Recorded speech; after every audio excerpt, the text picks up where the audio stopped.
У нас минутная готовность. 1 minute readiness, and we'll be on the air.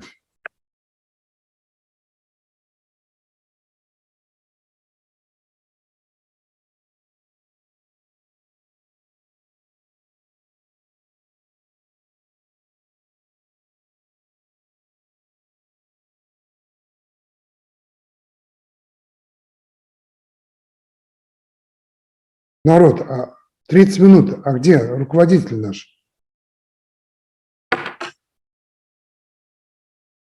Начинаем.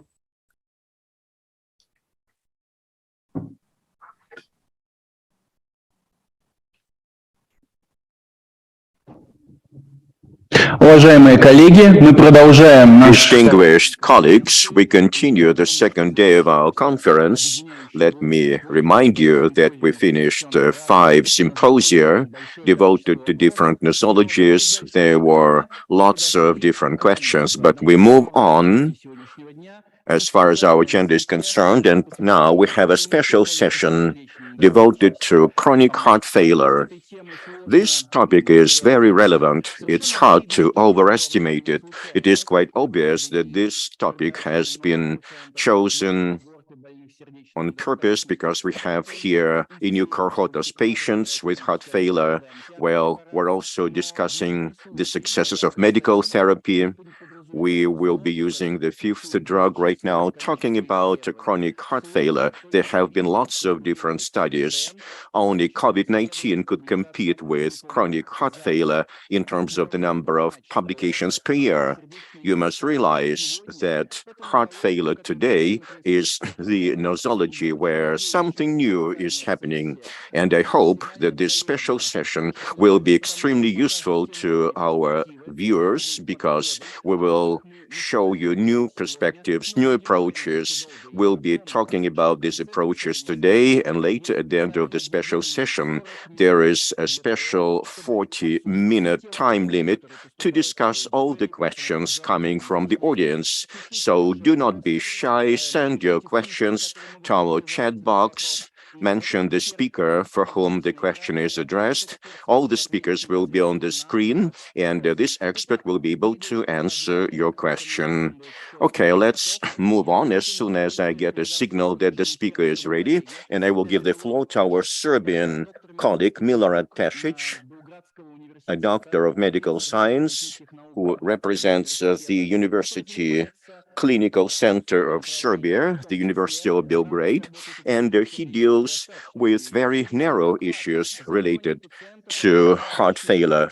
And today he will be talking about patients who have hypertrophic cardiomyopathy. The theme of the presentation is prognostic value of coronary flow velocity reserve in hypertrophic cardiomyopathy. But as we go with the schedule, we'll be talking not just about hypertrophic cardiomyopathy, we'll be talking about the diagnosis of heart failure, and we'll be talking about also new types of patients with heart failure, who they are. We'll be talking about decompensation and about infections that these patients might have. So our speaker is ready, so I'm giving the floor to Milorad Pešić. Please, the floor is yours. Yeah, thank you very much, ladies and gentlemen, dear colleagues. It's really a great honor for me to participate in this Congress. Thank you very much. The definition of hypertrophic cardiomyopathy, as you probably we all know, is the evidence of myocardial hypertrophy defined as a left LV myocardial wall thickness above 15 millimeters in the absence of another cardiac or systemic cause of LV hypertrophy. For us clinicians, the main task is re-stratification of these patients, since hypertrophic cardiomyopathy is an important cause of cardiovascular mortality and morbidity, including the development of heart failure, atrial fibrillation, and ischemic stroke. Of course, sudden cardiac death is the most dramatic complication of hypertrophic cardiomyopathy, especially in younger population. And the annual rate of sudden cardiac death is from 0.5 to 1%. Thus, the identification of those patients who would most likely benefit from prophylactic ICD therapy is still a challenge for both children and adults. We all know that clinical course of hypertrophic cardiomyopathy is much better now with the development of modern diagnostic and treatment intervention strategies. And there is a significant drop in mortality compared to the earlier periods now, and it's similar to the US general population. We all know the major clinical markers recommended for the current HCM risk stratification algorithms that are included in both American guidelines and European Association of Cardiology guidelines.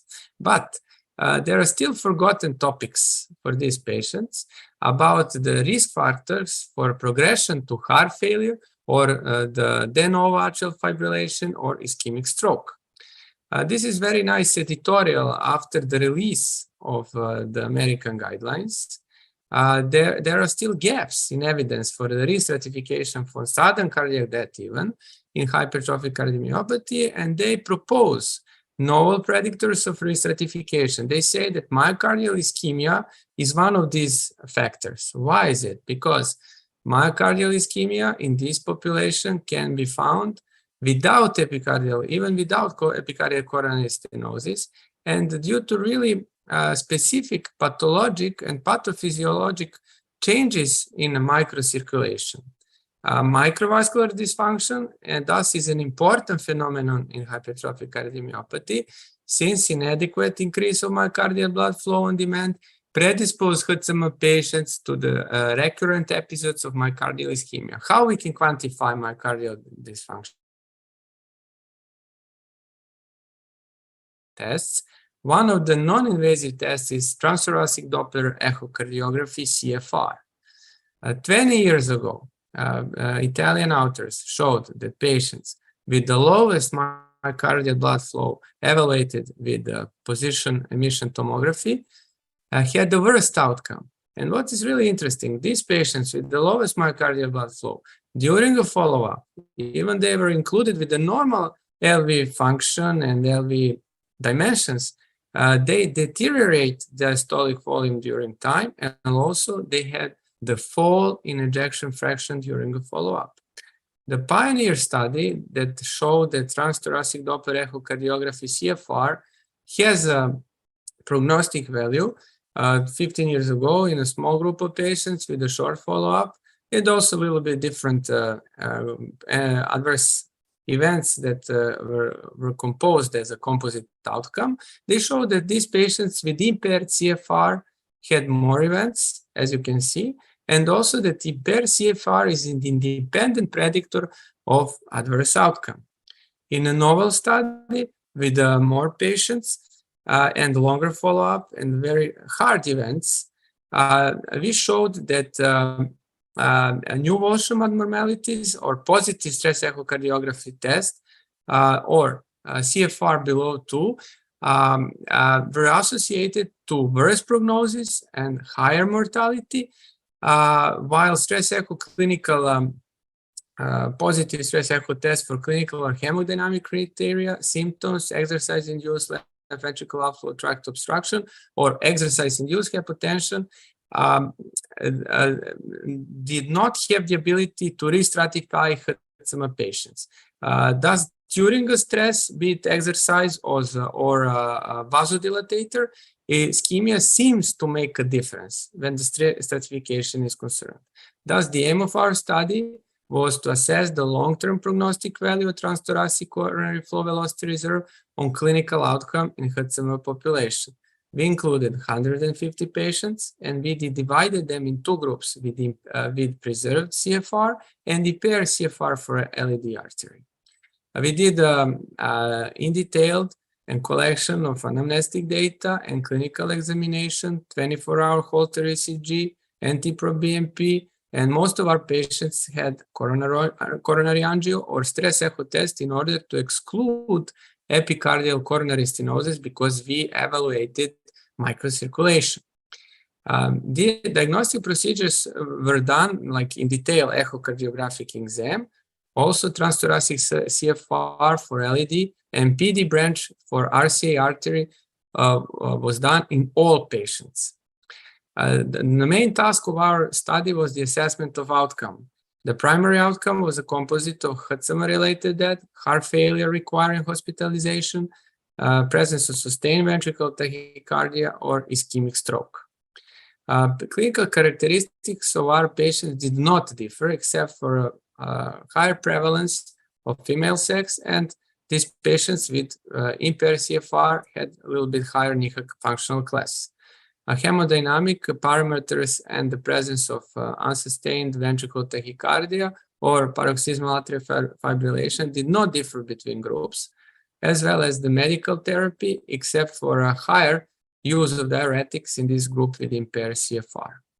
Echocardiographic characteristics were different in these patients with impaired CFR. These hearts were thicker, and in all the views almost, and the maximal thickness was higher, as well as the functional parameters of LV were more impaired in this group with a lower coronary flow velocity reserve.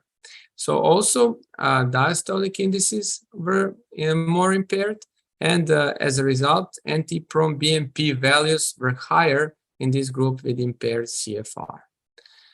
During a median follow-up of 88 months, as you can see, these patients who had impaired CFR for LED, they had more cardiac death, and they had more events of heart failure requiring hospitalization. And none of the patients in this population with preserved CFR did have a heart failure requiring hospitalization.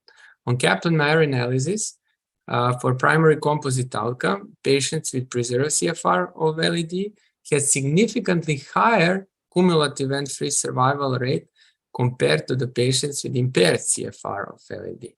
But also, these patients had a higher estimated freedom from cardiac death in comparison to the patients with impaired CFR for LED. We included in univariable analysis all known clinical and echocardiographic predictors that were previously proven, together with CFR for LED and in univariate analysis. We included in multivariable analysis, and we found out that the only independent predictor of adverse outcome of this population is CFR of LED below 2, with 6.5 fold chance to have an adverse outcome in comparison to those patients with normal values of CFR LED. I would say in the conclusion that the present study demonstrated that impaired transthoracic Doppler echocardiography CFR for LED is a strong independent predictor of adverse cardiac outcome in patients with hypertrophic cardiomyopathy. Severe microvascular dysfunction is often present even in asymptomatic or mildly symptomatic patients with preserved LV systolic function and may precede clinical deterioration by years. Therefore, the identification of patients with impaired CFR for LED might be of a great clinical value in order to improve restratification of Hertzheimer patients. When the aim of testing is Hertzheimer restratification and CFR LED data are available, the evaluation of other coronary arteries is redundant. Thank you very much for your attention.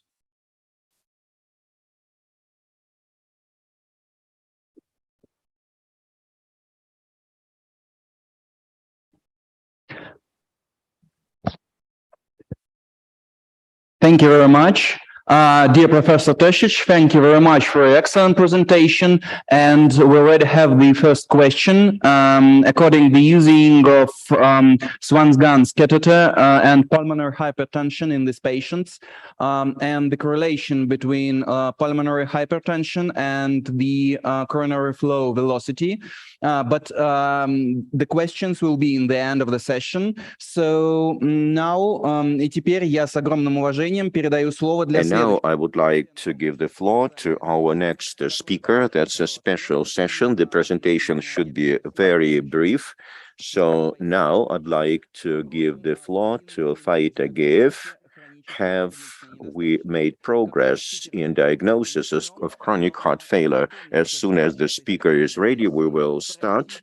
But our goal is to discuss different aspects of managing patients with heart failure. What new has been done here? Faid, the floor is yours. Thank you very much, dear friends. I hope that you can see and you can hear me. You can also see my slides. Is everything okay with the slides? Yes, thank you very much.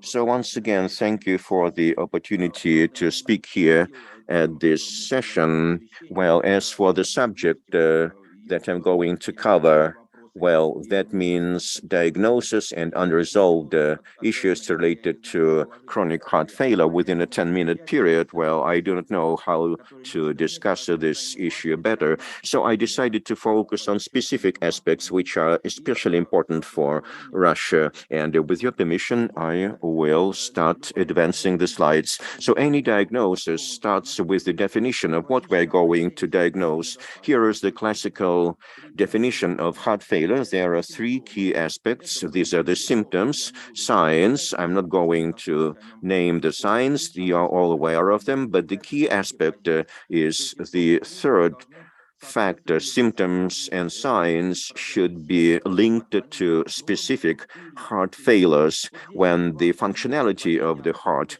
is violated. What does that mean? Well, first of all, the cardiac output is low.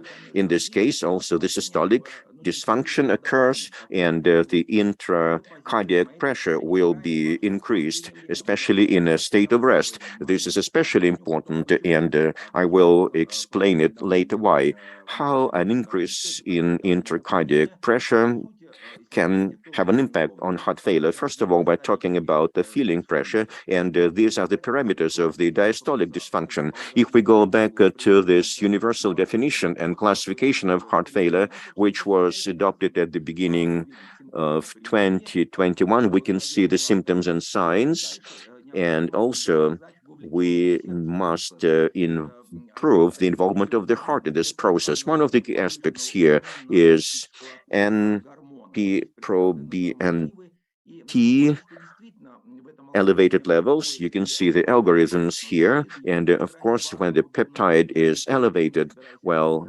this is one of the signs of heart failure. And again, you can see that even if we did not identify this hormone when we have different signs of heart failure, that means that such signs are quite enough to make this diagnosis. So once again, as for NT-proBNP, you know that there are different reasons why this hormone can be elevated or not elevated without any connection with heart failure. Going back to the document I have already mentioned, there are also non-cardiac reasons when this hormone is elevated, such as old age, well, kidney diseases and critical conditions such as sepsis, cytokine storm, which can be caused by COVID-19, which is very relevant right now. Also, stroke, COPD, etc. So if we treat a patient who is old and has kidney diseases, well, in this case, the patient can have shortness of breath. So in this case, the level of this hormone will determine the identification of heart failure.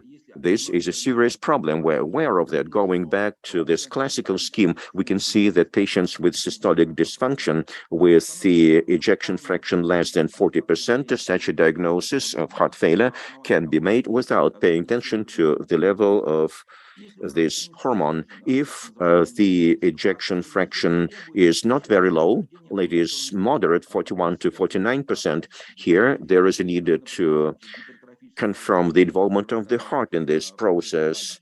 And Professor Tadic has already mentioned it, such as hypertrophy and patients with a preserved ejection fraction. Well, that's the situation when we can have systolic dysfunction.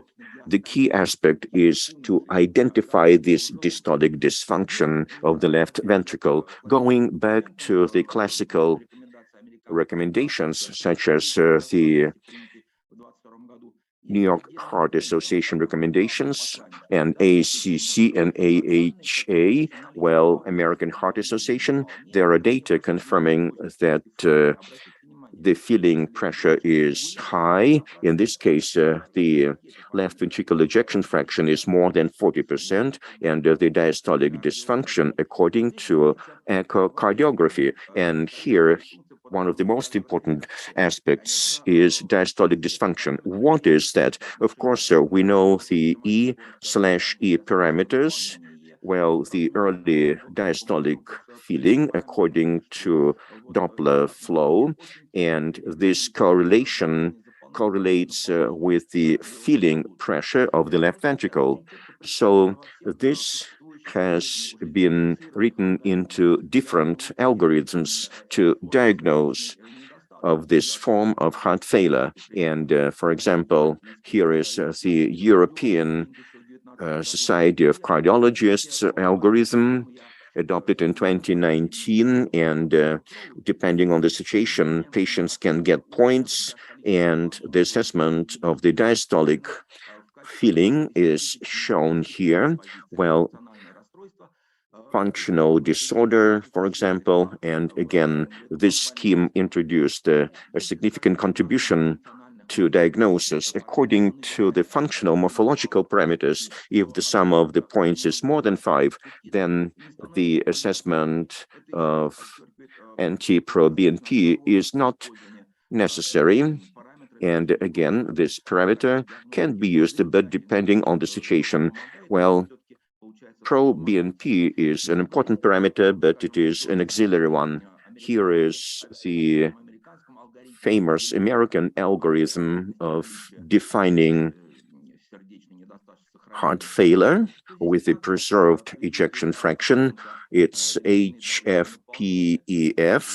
And again, you can see the clinical indications here, and the cutoff point is 9. If it's above 9, in this case, well, the probability is high, and I should say that, in fact, all the parameters shown here, including body mass index and atrial fibrillation and pressure in the pulmonary artery and all the age, all these factors are linked to the feeling pressure of the left ventricle. So the assessment of the diastolic dysfunction is very important in diagnosis, and they will allow us to avoid problems with making the wrong diagnosis. And we encounter such problems in our daily clinical practice, starting from the epidemiological assessment of the prevalence of this form of heart failure and all the way up to the efficacy of therapy.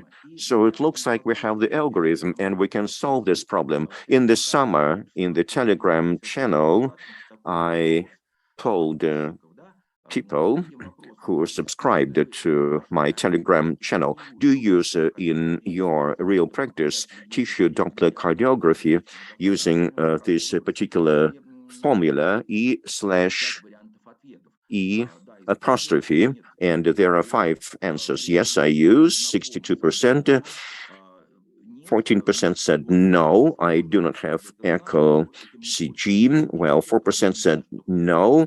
Well, I have the apparatus, but I don't know about this algorithm. 6% said no. Well, I have the equipment, but I prefer simple indicators. Well, again, you can see 62% use this particular algorithm, and these are people who subscribed to different societies. They're interested in what's going on, and even among these people, we can see that almost 40%, 38% to be more precise, do not have the necessary equipment or do not know how to use it. Well, this is very appalling because in this case, we can see what we should do next in order to change the situation, to improve the diagnosis of heart failure in general, and in particular, when we're talking about the heart failure with the preserved ejection fraction. Have we made any progress in diagnosis of heart failure? Well, and chronic heart failure in particular, the answer is yes, of course, but nevertheless, there are specific difficulties, obstacles that we must overcome in the near future, especially in the process of treatment. Well, how to teach specialists, how to equip our healthcare facilities and outpatient clinics with the necessary equipment so that primary care physicians could make such diagnosis. Well, of course, these are not very difficult things, but this should be done in the near future. The solution of such problems will allow us to move further in the diagnosis of this form of heart failure. Thank you very much. That's all there is to it.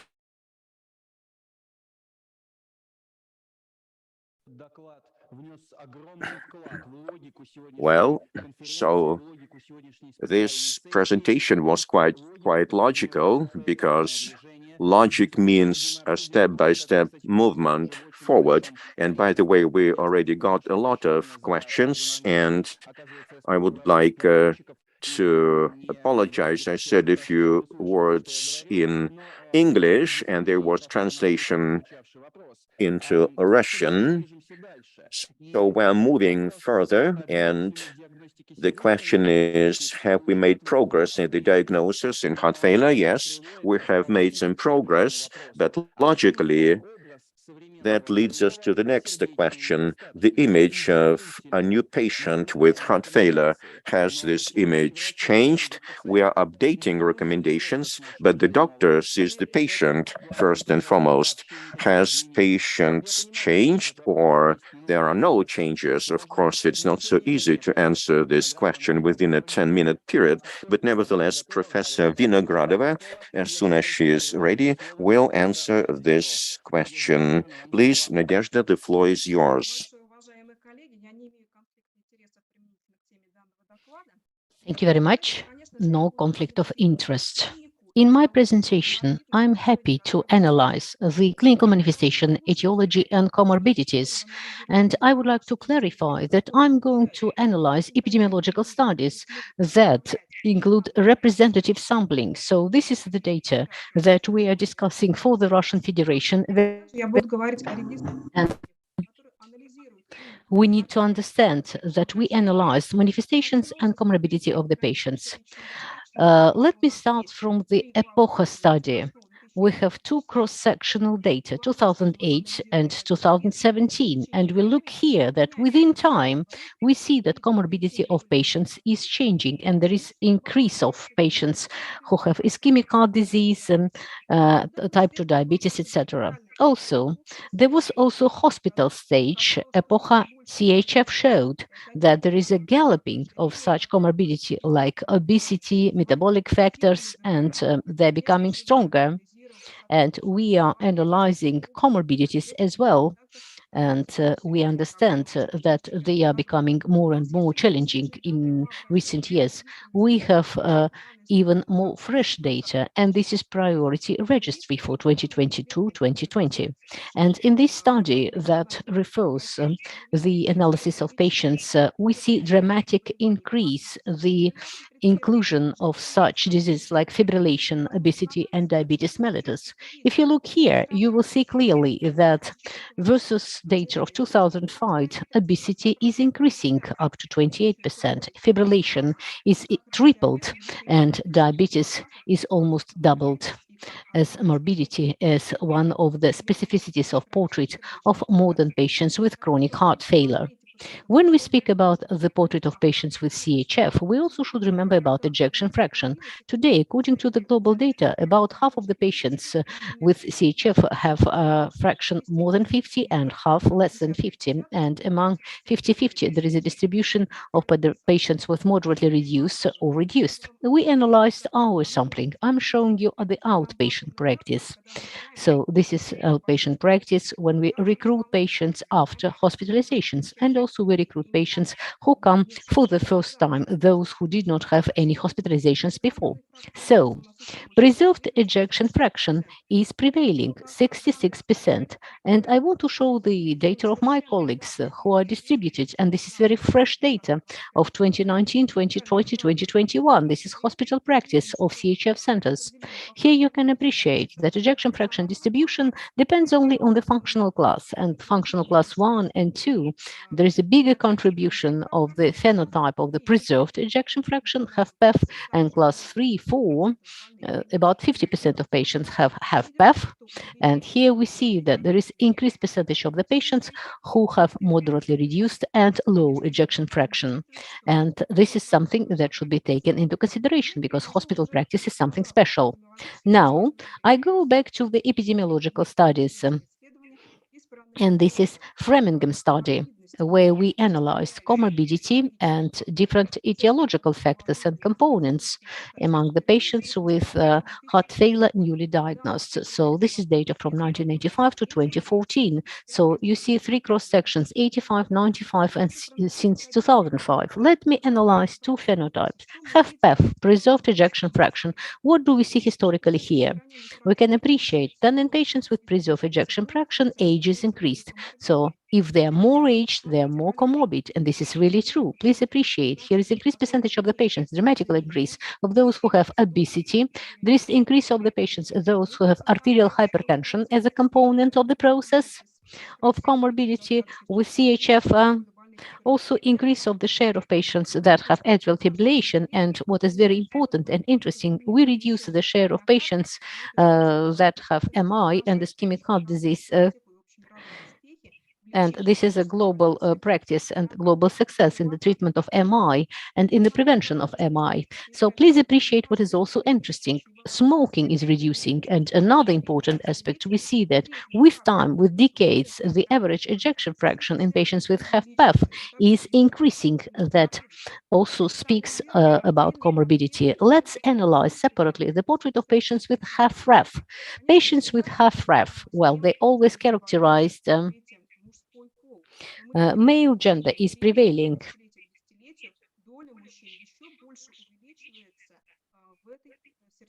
And we see that it is increasing in this heart failure. What do we see interesting here in the reduction of such factor as arterial hypertension? We also see smoking and ischemic heart disease. It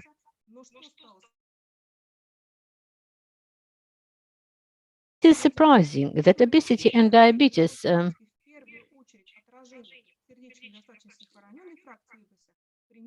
and in the reduced ejection fraction, and that means in the population, the structure of risk factors is reducing, and patients with reduced ejection fraction also accumulate cardiometabolic factors. Another interesting aspect, you see from decade to decade, the average rejection fraction is reduced, so that means patients survive better. And let's look at outpatient practice. So we see that here, female gender, low fraction in male gender, and we speak about moderately reduced. Well, here is a distribution positions of 50-50. And also we see here that reduced ejection fraction, it's a younger population, and preserved ejection fraction is more elderly population. And also, based on this sampling, I would like to provide data on the main comorbidity and main etiology.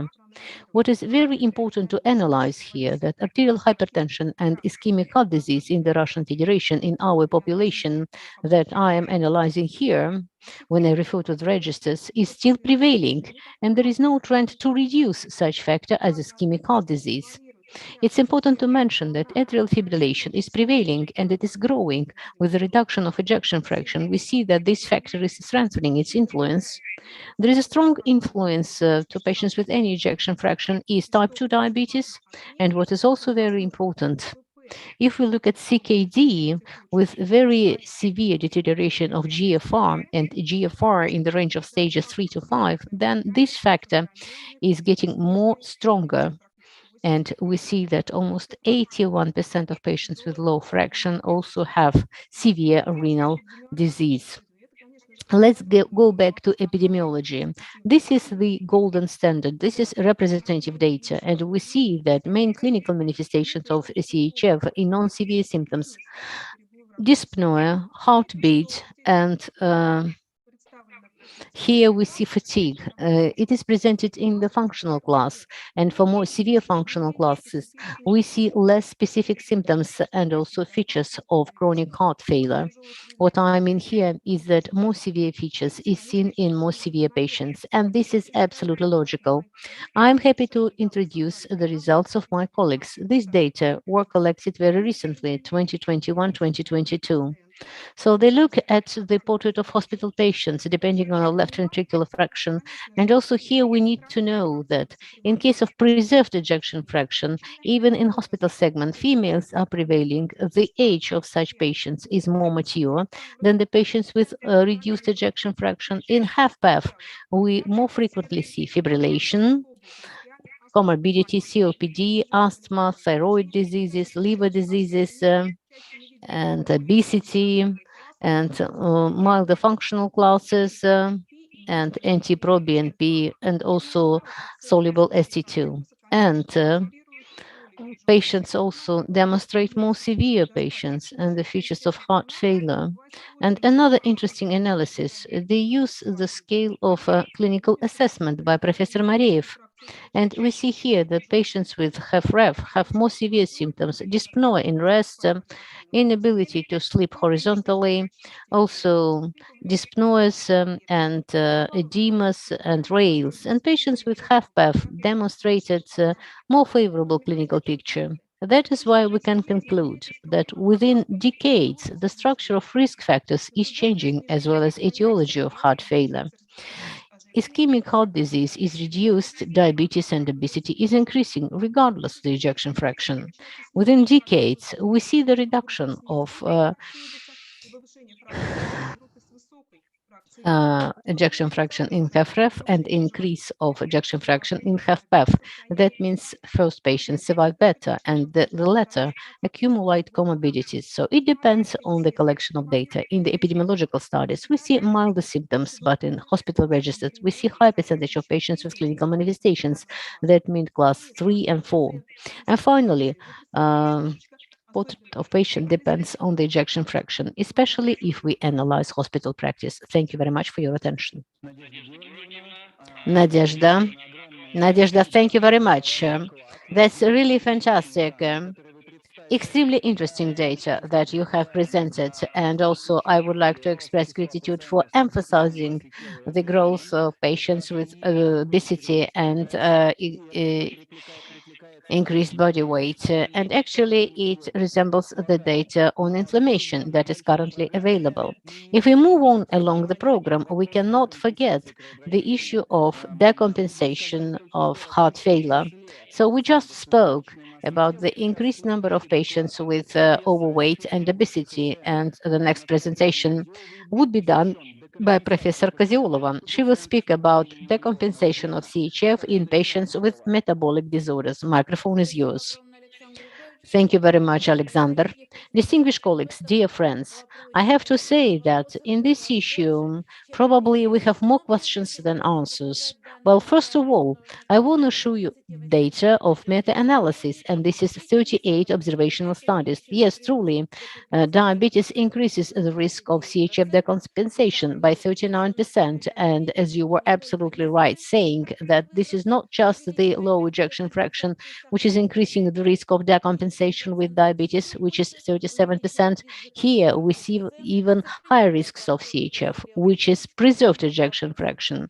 It increases the risk of decompensation by 72%. And here I'm happy to provide you the data of big observational study carried out in Canada, more than 1,000 patients. They try to answer the questions how frequently among hospitalized patients with CHF decompensation, how frequently we see metabolic changes, metabolic disorders. Here you see diabetes is seen 49% of the patients and 34 more is a pre-diabetes.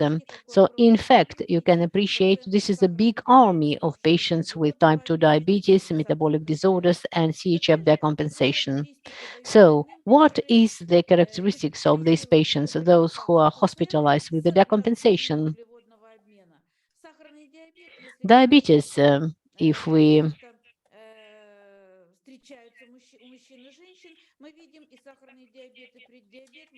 see diabetes, pre-diabetes, males and females with decompensation 50-50. The average age of diabetes 79, pre-diabetes, different ages. And also there is no dramatic worsening, HbA1c, diabetes 7, pre-diabetes 6. So we see that it looks like even diabetes is treated properly in these patients, but nevertheless, the patients are hospitalized with CHF decompensation. What's the point? The point is the comorbidity that associated with diabetes. So what do we mean? We mean arterial hypertension and obesity and definitely ischemic heart disease.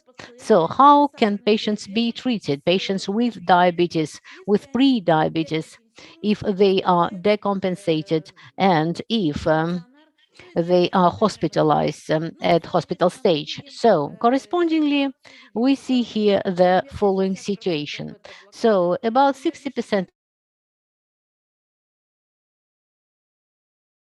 and we understand why not so high, but in acute decompensation, it could be very low arterial blood pressure. Then 76-65% are getting furosemide. Then antagonists of mineral corticoid receptors, quite few in the real practice.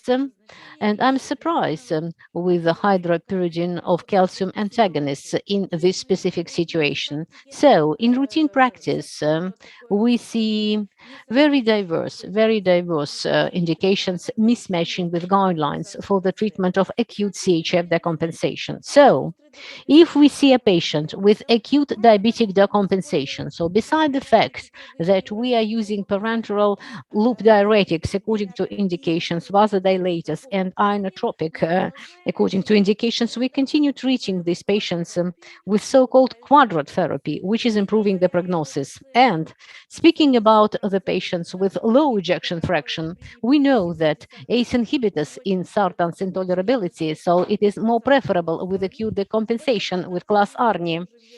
And we continue with beta blockers. С декомпенсацией пациент не получал бета-блокаторы, мы рассмотрим только такую возможность. Антагонисты минералокортикоидов. Then antagonists of mineral corticoid receptors, they also can be used with obligatory control of both creatinine and potassium, and definitely loop diuretics. What is number one today? Something that we actively use for CHF treatment, both for HFrEF and HFpEF. These are SGLT2 inhibitors, DAPA and EMPA.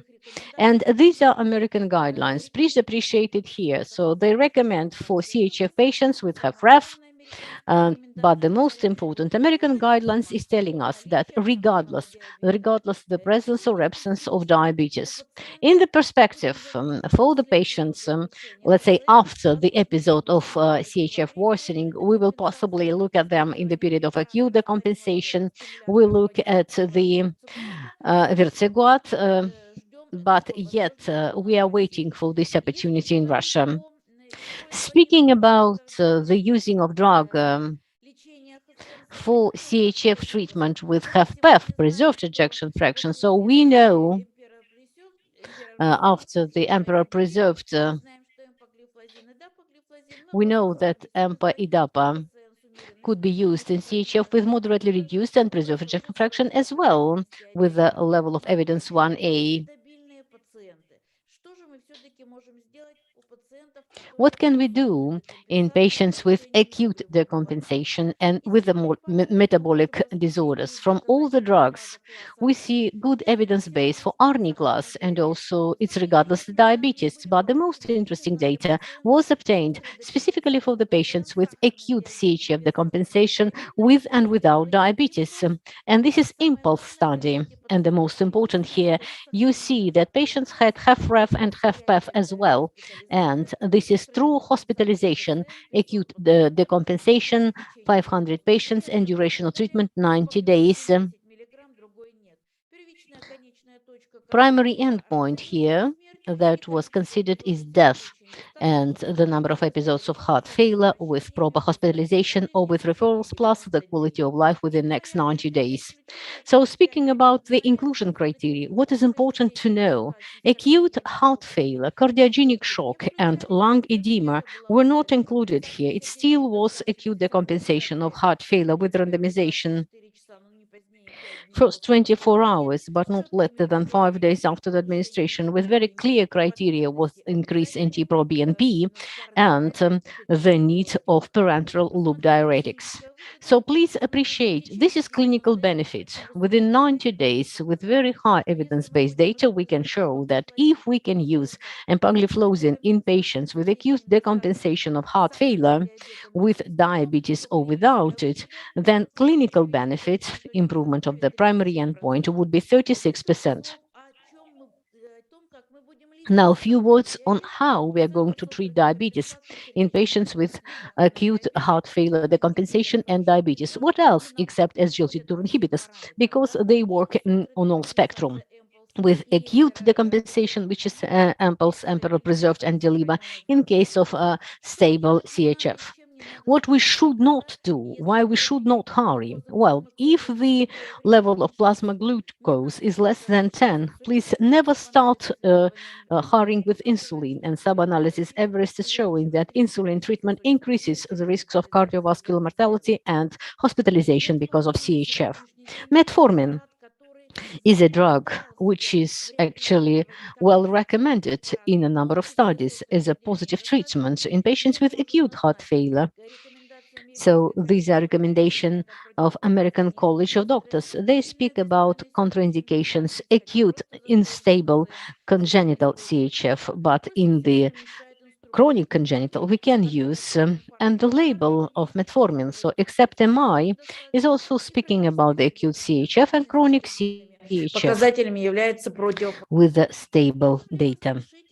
Are we going to hurry and administer GLP-1 receptor agonists? No, definitely not, because there are some negative studies, and specifically LICE study with liraglutide and statistically significant increase the risk of hospitalization because of CHF. That's why acute decompensation should not be the indication. But what about DPP-4 inhibitors? Well, except saxagliptin. So it's a big prospective study, and it is in the patients with diabetes and acute decompensation. It did not lead to the worsening neither in all-cause mortality or cardiovascular mortality or hospitalization. So that means we can consider them. So, dear colleagues, by now, everything we can recommend to our patients is to be treated according to the guidelines.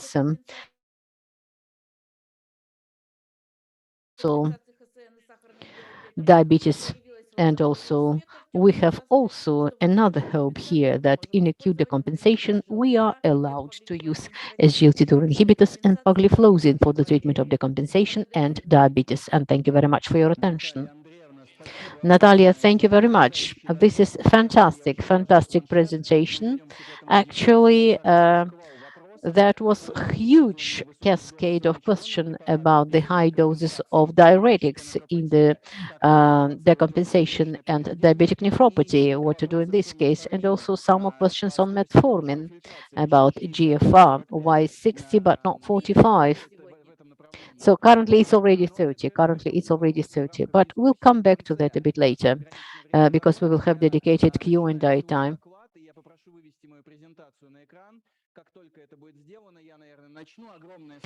So we start now, and traditionally we know that this is one of the interesting topics. So I would like to ask a question. Would I speak more about the prevention or about the treatment of these infections? Neither nor. Я предлагаю, раз мы говорим о том новом, что происходит, ввести для себя третий этап. Это последствия инфекции и какие направления развиваются, что мы можем сделать в этой области. Первое утверждение, с которого я начну. So the first statement I would like to start with, I'm not going into the depths. Patients with CHF, no matter moderately reduced, preserved or reduced, so any patient with CHF should be vaccinated. And this is pneumococcal. We have 3 vaccines now, 13, 23 or 20 valent vaccine. Also COVID-19, and we need adaptation for Omicron and definitely influenza. So 3 vaccines are a must for any patients with heart failure. Или не был, но заболел, мы переходим в среднюю часть. Then we move to the second part. If there is a disease, let's say there is infectious complications, what infectious complications we expect in CHF? First of all, viral infection. And this is what we are talking about for the last 2 years very intensively. Definitely, this is pneumonia of comorbid patient. Конечно же, это инфекция мочевыводящих путей, а мы помним, что у больных с ХСН We remember that patients with CHF, asymptomatic bacteriuria could become symptomatic, like cystitis or relapsing pyelonephritis. And this is really true, especially with the diuretics, especially with SGLT2 inhibitors and Helicobacter infection, that in fact limits us with the use of anti-aggregants or anticoagulants in some situation, but not always. So we said 4 blocks. Now let's refer to the most relevant to us. So what happens to the patient? What facilitates the disease? Actually, yesterday in one of the symposia, it has been mentioned a very important phrase. Microbiota of the nasopharynx plays a key role. Who can be infected, how, and what would be the cause of the disease? Let's imagine microbiota of the patient who is regularly hospitalized, who is regularly coming to the outpatient clinic. So microbiota is changing like in us, doctors. So, and it is not filled, not just with pathogenic, but also resistant strains. And this is first point to the risk of infectious disease. Yes, it is combined not simply with the presence of bacteria, because everybody has bacteria in nasopharynx, but there is a microaspiration of the nasopharynx fluid, but we don't have pneumonia. But CHF patient has high risk of witnessing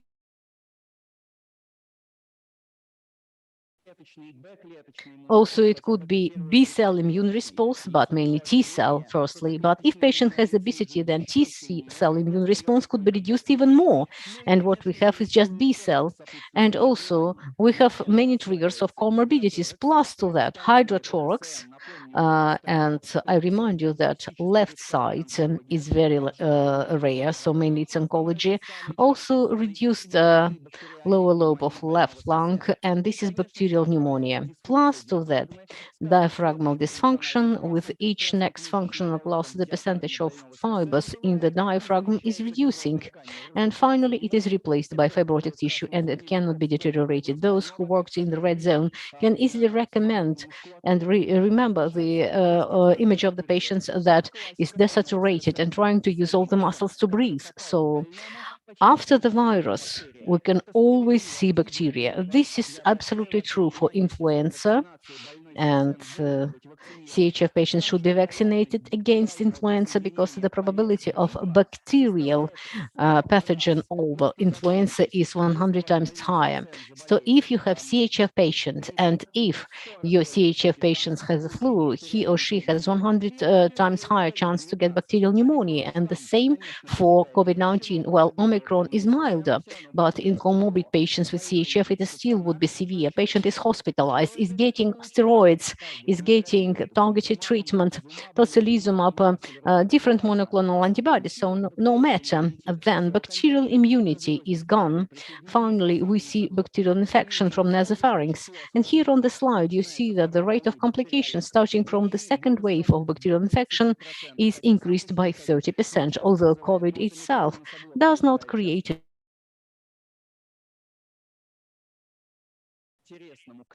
It's interesting to mention now the third part. So infection took place. Maybe we even cured the patient, but what is next? We always speak about first two parts. Let's look into the future. So when we get the infection, or simply when we see systemic inflammation, we normally face with inflammasome activation. We see it in cardiomyocytes, in brain, in vascular wall, in the endothelial. We speak about CHF, and in the CHF, lots of things are moving towards control over the inflammation. What is inflammasome? So there are many of them.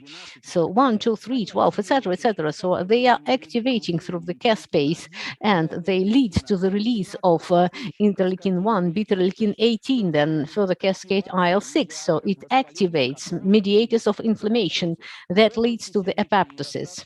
And in the heart failure, there is a burst of studies here because everybody now remembers about the targeted treatment. If we look at it more attentively, so I'm offering you not to dive deep here, but just briefly look at what's going on when we see the activation of different zones in patients. If we are concentrated on the patients with classical ischemic heart disease, then cardiomyocytes, fibroblasts, endothelial cells, and macrophages, what do we see? We see inflammation, severe, clear inflammation that is reflected differently. So we see strong differentiation from the healthy population and also patients with dilated cardiomyopathy, where all inflammasomes are activated. And in classical CHF, it gives us a chance to dive deeper here. Let's be concentrated on inflammasomes. What are the what infections could be activated by inflammasomes? And this is NLP 12 and 3. So the 12 is activated mainly by gut microflora, salmonella, etc., some pathogenic strains, and NLRP 1 and 3 are activated by hypoxia, LDL, oxidative stress, lipids, but also by pneumococcal, SARS-CoV-2 virus, which is COVID, and also influenza, plus Staphylococcus aureus. So that's a clear response to the infection. So this is, we come to the point that infection in the medical history launched pro-inflammatory cascade, and then it leads to the activation of caspase-1 and the release of inflammation mediators IL-1, IL-18, and later IL-6. So all that leads to the apoptosis and fibrosis in cardiomyocytes. And now let's think, when we say the word infection, we should mean not only immediate event, but also the long-term inflammation that could change the structure of myocardium of our patients. And that's why we're so happy when we look at the overweight CHF, because the bigger is the body weight, the more severe would be this inflammation and the response to the infection. So we see some changes here. First MI, and this is one of the first publications, so it's already 8 years old. So here, the inhibitor was blocked inflammasomes in the myocardium, and they limited the zone of necrosis, and they got fantastic results. So here on the next slide, you can see that the severity is reduced in the comparison group and in the group of inflammasome inhibition. And then here we see heart failure. And doing focus on CHF and wrapping up my presentation, I would like to say the following. So we have 3, not 2, 3 stages. The first one is a vaccination of pneumococcal, vaccination of 13, 20, or maybe 23, COVID, and influenza, or use the antibodies. And if patient has a disease or bacterial infection or virus, then it's a very big spectrum of using not only monoclonal antibodies like in COVID, well, CHF patients with a high functional class. So, and no doubt here, this is the use of monoclonal antibodies or the use of other options here. Antibiotics is very clear.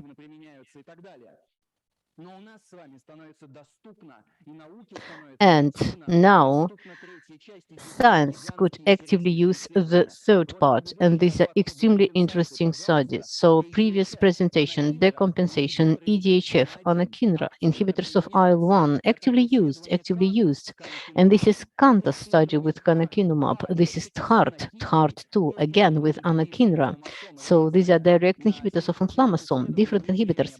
And there are studies with them. them and no time to talk about it. And I'm pretty sure that our audience, especially those who are working in the red zone, they used this treatment. And you will tell me, well, do you understand how much is anakinumab? And there are multiple studies and multiple protocols with anakinra, and this is really very perspective. Инфекции. Мы можем управлять самой инфекцией, но нам становится доступно управление последствиями этой инфекции и тем, как она меняет миокард и прогноз больного сердечной недостаточностью. Результаты обнадеживающие. Падает C-реактивный белок, падает интерлейкин-6. So you see IL-6 reduces, then NT-proBNP is reduces. And also here we increase the quality of life of the patient. So side effects, yes, they're here. Bacterial infection, the cost price is very high.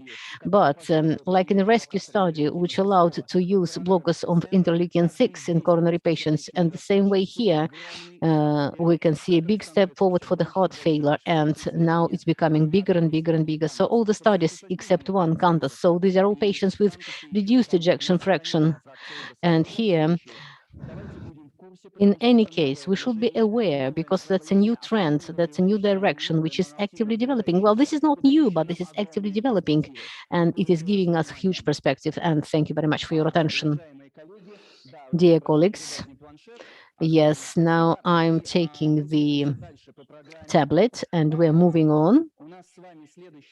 We have the next presentation now, which is devoted to the treatment of the patients with the preserved and reduced ejection fraction. So we see the breakthrough in the improvement of the quality of life and life expectancy of our patients. And I'm very happy that we are welcoming expert today, expert in CHF, Professor Lopatin, Professor and Doctor of Medical Science. Microphone is yours. You're welcome.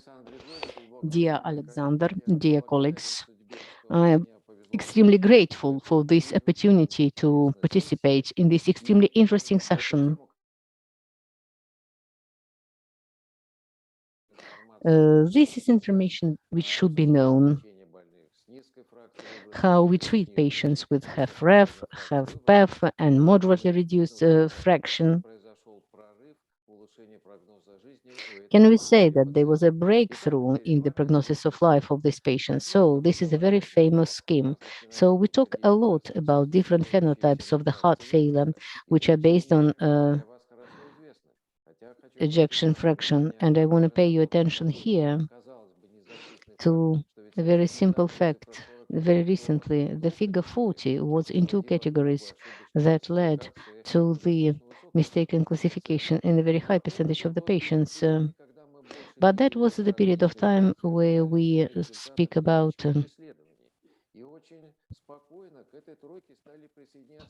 and then we see some more terminologies and phenotypes.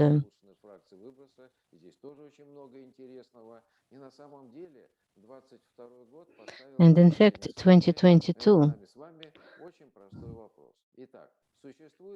And this is a very simple question. Are there any gender differences? And what are these gender differences? There is a term of heart failure with normal ejection fraction.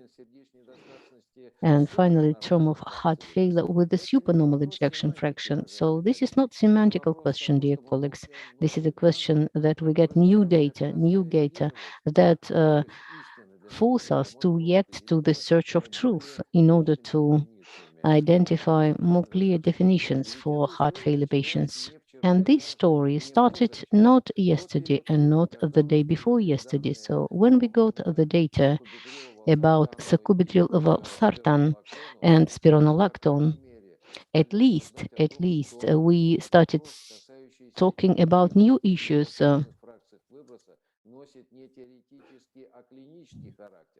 It's more theoretical, but not clinical. And now we go beyond 40%.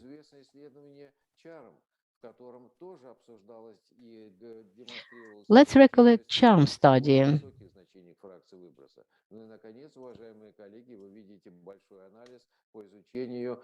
And here you see big analysis to study beta adrenal blockers in the different ejection fraction parameters.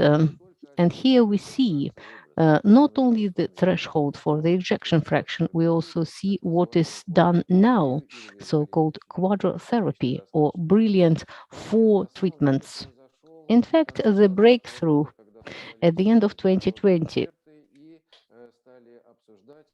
and international aspects started discussing the opportunity to use valsartan sacubitril in the patients with heart failure with the high rates.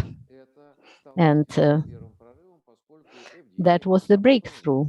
And then other countries also joined. And now we see fantastic indications for valsartan sacubitril in the higher rates of ejection fraction.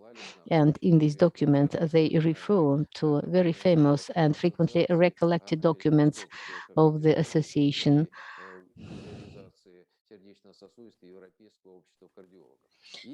And it is back in 2021, we witnessed the new guidelines for the management of patients with moderately reduced ejection fraction, and the information of that came from the analysis of data of patients with a preserved ejection fraction.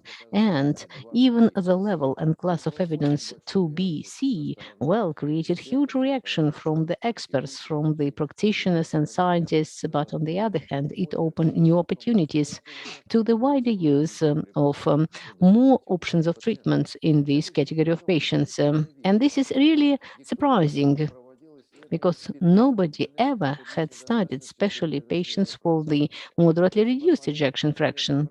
But if we look at European documents, then here we see such phrases. Well, ACE inhibitors, we treat patients with ischemic heart disease and with hypertension, so they can be useful also in patients with moderately reduced ejection fraction. Well, that was quite interesting study. That's an American cohort of the patients that actually demonstrated positive response. Beta adrenal blockers, as you can see here, in the wide spectrum of options. And as we said before, this is a program with sacubitril valsartan.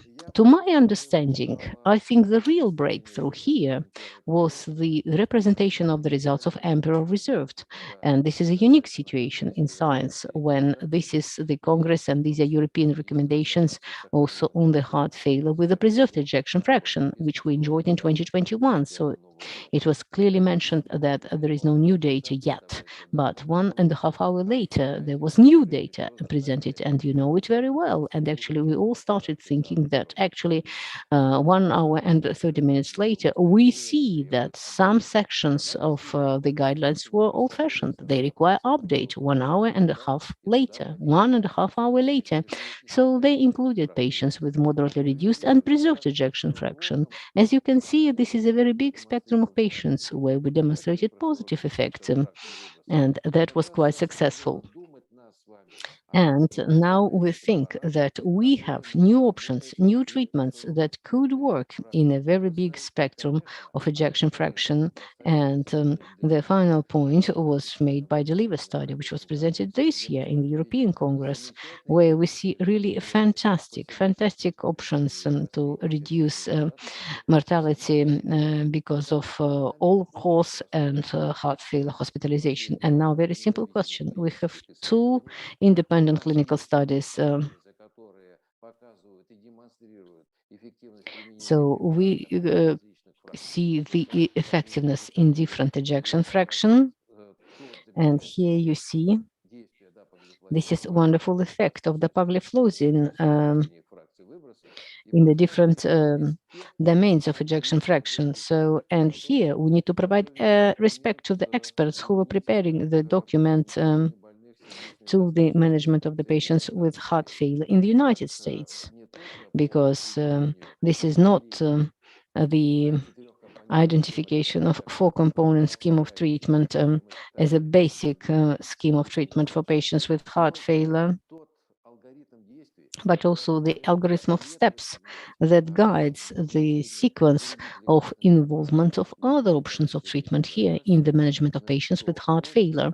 And also what is very interesting, which is extremely important here, is to get in the guidelines the position for moderately reduced and preserved ejection fraction of these new options. As you can see here, you can see some components that actually mention approaches with the using of the quadruple treatment, so 4-component scheme. So this is how it can be introduced based on the evidence-based data which is available.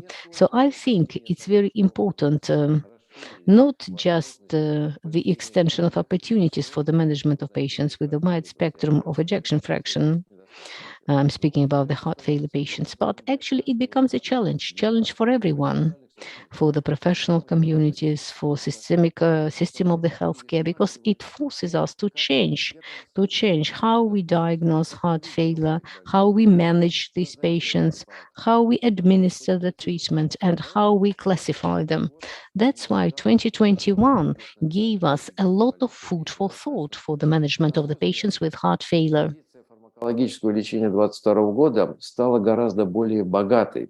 А это, подчеркиваю, поиск индивидуализации ведения пациентов с сердечной недостаточностью и обязательно... And this is individualization of patients, and we should use all our options available. Thank you very much for your attention. Well, Yuri, Professor Lopatin, thank you very much for fantastic presentation. I have to say that my chat is actually bursting out because of cascade of questions we are receiving. So currently we have 1,600 connections right now, but we will have dedicated Q&A time and we will move there a little bit later. But right now, I'm happy to give the microphone for the finalizing presentation. So it's very important to organize the care in the modern world, specifically for the patients with CHF. This presentation is extremely important for every practitioner. So how care should be organized for the heart failure patient. And it's my pleasure to give the floor to Professor Fomin, because he succeeded in the organization of such center. Dear colleagues, I'm extremely pleased to be here because, in fact, we raised very important questions within the previous 1 hour and 20 minutes. And now I will tell you one thing. All that is extremely interesting and nice, but if we don't have proper organization of care for CHF patients, it would be just the theory, only the theory, and it would never become the practice. So I move to slide 1, and I can start and I can finish with this slide.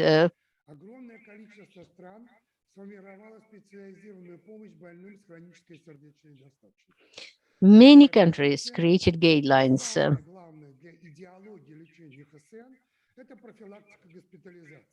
The prevention of hospitalization, it's very important.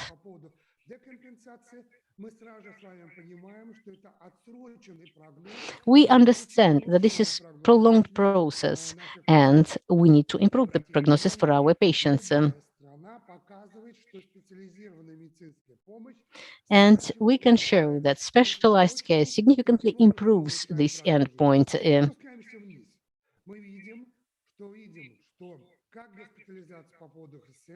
Both CHF hospitalization and also all-cause hospitalization and all-cause mortality are improving.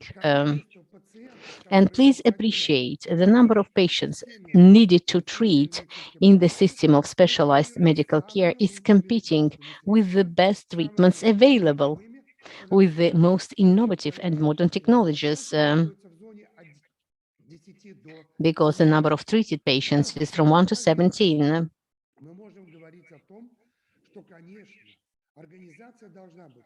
We should know that the organization should be doctor, nurse, most probably multidisciplinary team. And I'm saying probably, and I'm saying no, it's not probably, it's a must. Because patient is polymorbid. Nadezhda just mentioned that patients normally are quite comorbid. That is why 4 tablets would never resolve the story. And we clearly understand it is not possible the cause of CHF. We should influence etiological reasons. So multidisciplinary team guides the big success, especially within first 6 months or 1 year of controlling of the patients. And later on, and then just follow up, including nurses. Psychologists already proved that our patients, they trust more the nurse than the doctor, because nurse is closer, and psychologically and emotionally and even economically. So please appreciate here, this is the multidisciplinary team. This is outpatient follow-up, including the nurse. So here we can reduce all three endpoints, which are extremely important for us. As soon as we move to the educational program for the patients and the self-care, we see it does not influence the mortality, and this is absolutely correct, because the patient cannot treat himself. And the third position, if we save money, and after the discharge from the hospital, we just discuss the issues on the phone control or just monitoring of the patients, then please appreciate here, even with the treating doctor, then we just reduce hospitalizations because of heart failure, but we do not influence the hospitalization of any reason and mortality. So, next question, how effective are the phone calls here? On the one case, you see definitely visit is more stable because you see patient, you talk to patients, but what about phone call? Phone call is limited time and possible discussions. The difference between phone call and telemonitoring is just 5% according to meta-analysis. We never get significant results. So the follow-up of the patient is very important step. In order to give the service for the healthcare patients, it's important thing. We should prepare the nurse. So what is important here is a lead, then administrative personnel, then second thing is the preparation of the doctor and specialist and the nurse on the heart failure. And another important moment, to one nurse, we have just a little bit of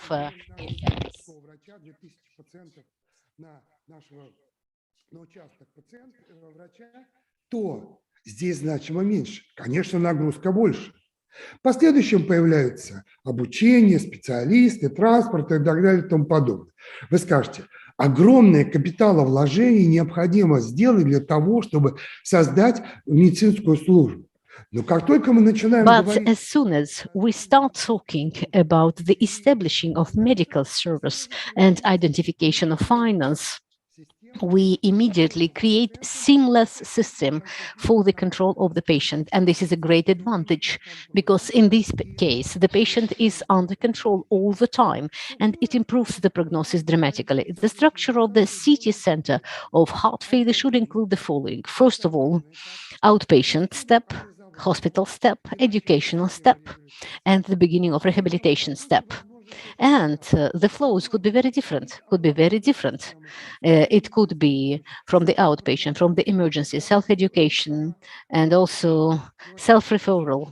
And in this case, it is very clear then upon the administration in the center, patient should get the service not only as an emergency or planned care, but also psychological care, education, and definitely physical rehabilitation. Because it is very important, because it is physical rehabilitation that will allow us to reduce risks dramatically, risks of decompensation because of titrated treatment. And we also clearly understand that CHF departments not possible to be done in every hospital, in the regional hospitals or in remote hospitals, because for that, we need the system of high tech. So we need the expert center here where we could do CT, then arrhythmologists, ECG, resynchronization could done, coronarography can be done, etc., etc. So in fact, we see full-stage system of management. So the lower level here that identifies the patients and refers them into the specific CHF departments, then hospital stage in case of decompensation, and also regional centers of CHF in order to give a chance for the specialist together with the nurse and start preparing the patient and start prevention of his or her worsening. As soon as the expert doctor of the CHF center tells us that we performed all the tasks, the mission is completed, but unfortunately, the condition of the patient is still unstable, then patient is referred to the expert center for high-tech intervention. So please appreciate here, 4 lines, the blue one is on top. This is continuous control. This is continuous control. Как только мы начинаем говорить о том, что пациент вообще не наблюдается, то обратите внимание, риск смерти значимо увеличился. Красная линия, она резко падает и идет последующим вниз. Розовый и зеленый. Разные подходы. В зеленой пациенты наблюдались в течение года, 1,5 лет в центре ХСН. Они образованы, но потом они прекратили наблюдение и обратите внимание, как только прекратили наблюдение, моментально накапливается конечный итог. And we see the accumulation of the endpoints. 1,5 года не наблюдались в центре ХСН после того, как они пролечились в госпитальном центре. И обратите внимание, как только они вернулись, риски смерти значимо снижаются. Следующий вопрос – экономика. Да, на самом деле, дорого это или нет?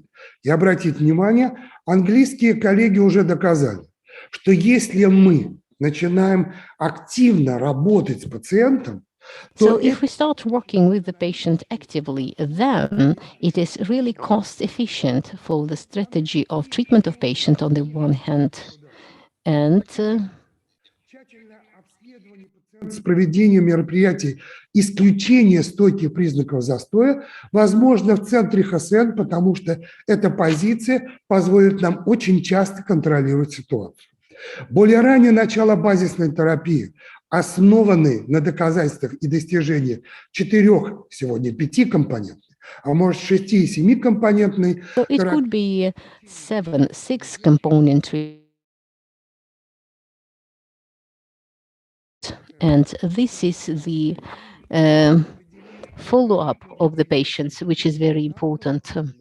And these are registers, and they will allow to control patients properly, to follow each patient. So active titration of treatments at the outpatient stage, which is extremely important. And this is forced titration.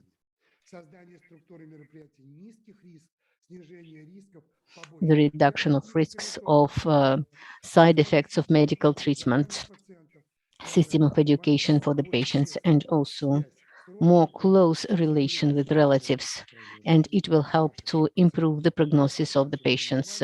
Thank you very much for your attention, and if you have any questions, you're welcome. So, Igor Vladimirovich, thank you very much for fantastic presentation, really well structured, and you are absolutely correct. Without properly organized care, we cannot change the future of the patients, and all that is just a theory. But now we are coming to the most important part for the audience of this specialized session. So please introduce all the speakers here, and I have to inform all of you, and even intentionally, I will not be able to cover all questions we have received because more than 200 questions were obtained. So we will try to answer all of them online, maximum effectively. And as we promised, you will get the answers to all the questions in our Telegram channel. So the first question is to Professor Tashich. So I will speak Russian to avoid mix-up. So how do you identify pulmonary hypertension in patients with hypertrophic cardiomyopathy that you spoke about? So pulmonary hypertension and the coronary flow velocity reserve. Comment on that, please. Thank you. Yes, thank you very much for the question. Well, it is known that pulmonary hypertension can be a risk factor. It's also like one of the forgotten risk factors in this population, and it is known that in these patients, during a follow-up, these patients with pulmonary hypertension has the worst outcome. And we actually, in everyday clinical practice, we are doing it echocardiographically. But if we have some concern about the level of pulmonary hypertension, we do like Swan-Ganz catheterization and the right heart catheterization. And what is really important, I would also point out that pulmonary hypertension is very important in obstructive form of hypertrophic cardiomyopathy, and there is also there can be a relief of pulmonary hypertension after the septal myectomy. So I think that's really the one important thing to point out. Спасибо большое за ответ на ваш вопрос. Thank you very much for very comprehensive answer. And now we move on, and I'm happy to ask my next question. And the next question is to Natalia. Yes, we have received several questions to Natalia, and I'm summing up because many questions here. I will put them into one. Loop diuretics with decompensation of heart failure, but there is diabetic nephropathy and there is a risk of acute kidney injury. So what would you say? Well, if this is acute decompensation, we use parenteral loop diuretics. Parenteral loop diuretics can be used at any level of GFR. But the most important, please never give very big dose of loop diuretics parenteral, but please use the same dose of parenteral and the bolus that patients was getting before hospitalization. And if patients was not getting diuretics before the acute decompensation, we start with 40 to 80 milligram, but the dose should not be higher than 160 milligram of the loop diuretic, because with this dose, we start very fast increase of mortality risks with acute decompensation. So not very high dose. Well, thank you very much. And another question here that we immediately get, that's about GFR and the use of metformin. So it's whether it's GFR, 60 or 45 threshold for GFR for original metformin. From September 2021, the original metformin could be used with the clearance of creatinine of 30 or higher, and then we can use metformin starting from 30 with a dose limitation of 1000 milligram. Absolutely. So clearance 30 and 1000 milligram, and 45 the dose of 1000 plus if needed. Well, thank you very much. Now, next question. You showed the results of the survey, and actually it created a very, very vivid discussion. So we have many similar questions about the diagnosis of mobile patients at home. So what to do in this situation? What is the practical tactics? Thank you very much. This is a very relevant question. I see here that not mobile patients or severe patients, and mainly you mean patients with advanced heart failure, and all in all, actually, there is no need here to perform any additional methods requiring hospitalization here. That's why here it's a clinic, and ideally we should look in this situation. So this is not natriuretic peptide. I think that would be enough for making the diagnosis. So just two words here about the diagnosis of ejection fraction based on European and American algorithms. So that's a question that I frequently face. So not everyone could possibly assess E asterisk as an important marker of the increased filling pressure for left ventricle.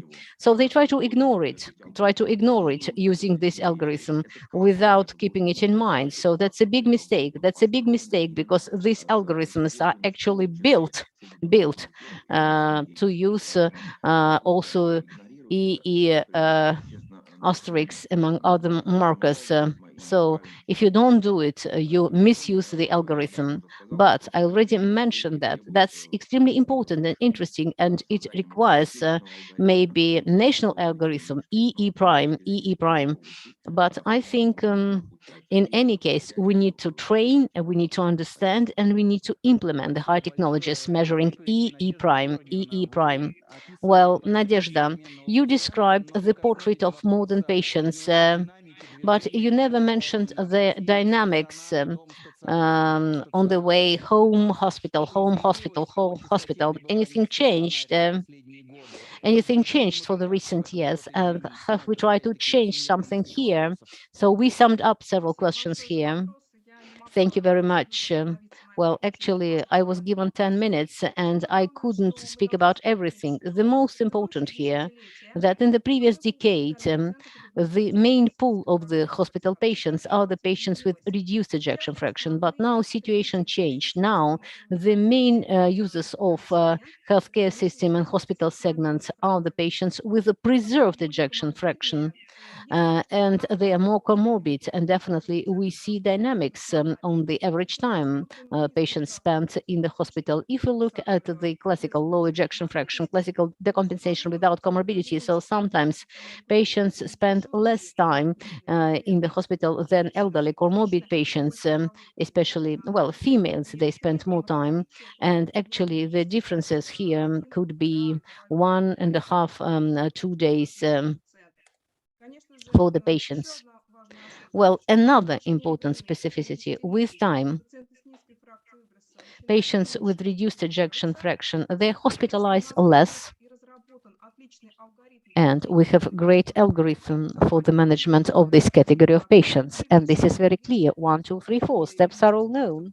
Методы лечения данной категории больных, а для пациентов с сохраненной фракцией ВРЦ до 2021 года фактически не было. And patients with the preserved ejection fraction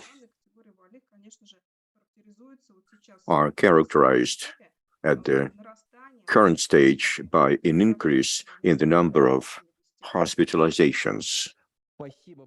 Thank you very much. Thank you very much. Well, a few questions for several me questions to regarding me about vaccination, whether we need to vaccinate patients at step 1, at functional class 1. Well, we need to clarify which classification, but in any case, I would like to say that to my understanding, vaccination should be given to all categories of patients, because even functional class 1, even category A, if we go along the stages, so they have higher risks versus healthy population, and definitely vaccination of anti-pneumococcal and COVID and influenza. So we have huge evidence base. We have very short answers, but let me say a few words about influenza. Года. По ковиду это риск тяжелой инфекции, по пневмококку это As for феноменально. COVID, there is a risk of heavy infection. As for pneumococcal disease, there is a significant drop of mortality for several years, whether you use the 15-valent vaccine or not. Well, it doesn't matter what vaccine you use, but the main pneumococcal strains there are, the patient should be vaccinated mandatory. As for the use of interleukin blockers, well, of course, the studies are in progress, and the infection, of course, makes a significant contribution in the activation and in the progression of the inflammation, whether there are bacterial or viral inflammation, but also of the urinary tract. Well, the more chances there are that the patient has the hyperactivation of interleukin-1b and the faster fibrosis of myocardium. Yuri Mikhailovich, a question for you, and Natalia also mentioned this in her presentation. The use of ARNI to improve the prognosis, starting from the hospitalization stage. I don't remember who mentioned this, but we do have such data. The Pioneer study confirmed that, and the question is, in some hospitals, they do not specify which hospitals, but in some hospitals, there is an increase in the mortality rate in patients who, during the decompensation in the hospital, were put on ARNI, and the interpretation of why this happened is as follows. There is an improvement of the left ventricular systolic function, but well, the muscle cell is expanded. It begins to contract more severely. Hypoxia occurs, and this leads to the higher mortality. Since both experts mentioned ARNI, I will ask Yuri and Natalia to answer this question. Thank you. The key phrase when we're talking about the ARNI drugs is as follows. The administration of ARNI should be done in those cases when the patient is clinically stable. A lot has been said. What are the criteria of clinical stability, and the deaths of the patient associated with the specific drug, in my view, is the wrong association, because there are a lot of factors determining the development of the unfavorable outcome, such as multi-organ failure that can lead to the patient's death. So the first condition for the use of ARNI, well, and SGLT2 inhibitors, is clinical stability. Yes, we have a lot of studies allowing us in the 2022 recommendations and guidelines to identify the algorithm for treatment of patients with ARNI in a particular hospital. And of course, we make a decision on the basis of the situation, whether ARNI should be administered right now or after some time. As for the negative dynamics caused by ARNI, that's not exactly by the drugs themselves, but as for the impact on the heart chambers, and well, especially when ARNIs are administered for just several days, well, that's not the right correlation between ARNI and the expansion of heart chambers. Thank you very much, Natalia. Please turn on your microphone. I subscribe to what Yuri has said. The pioneer and transition studies have allowed us to change the 2022 guidelines. ARNI are now on the list of patients with acute decompensation. Why the prognosis worsened, who were put on ARNI in hospitals? I think doctors did not observe the conditions when ARNI should be administered. First, the blood pressure when ARNI should be administered should be above 100. Systolic pressure, I mean, more than 100 millimeter mercury. That's one condition. Second, acute decompensation is accompanied, well, by CHF. In this case, minimal doses of ARNI should be used with slow titration and with tight control of blood pressure and also potassium. And we do not have a lot of patients like that, but in 5% of studies, hyperkalemia occurred. In this case, ARNI should be canceled. So when the study started, it was not the drug which was blamed, but our systemic mistakes. So, Natalia, there are some other questions.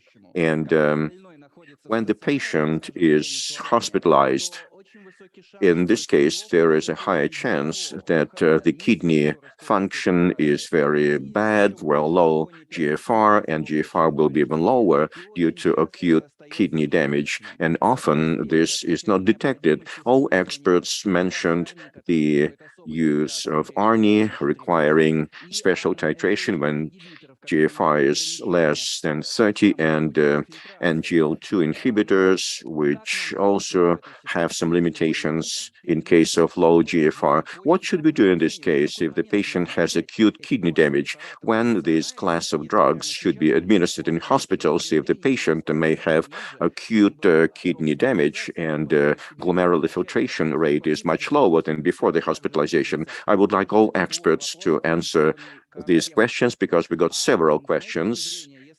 So that's the question for all experts. According to Indigo, well, 26 micromole, for example, and here, if we see that if there is no worsening within the 3 or 4 days, we can start acting. But when it's the third stage of damage, when the patient has acute kidney disease, then we should wait for 3 months to see what's going with the kidney, what should be the GFR, glomerular filtration rate. But if it's less than 15 milliliters per minute, stage 3, then the initiation of therapy with ARNI or SGLT is practically impossible. So how does GFR reflect the situation when patients are on hemodialysis? I would like to ask all experts about this question, and we will start with Professor Tesic. What's your take on that?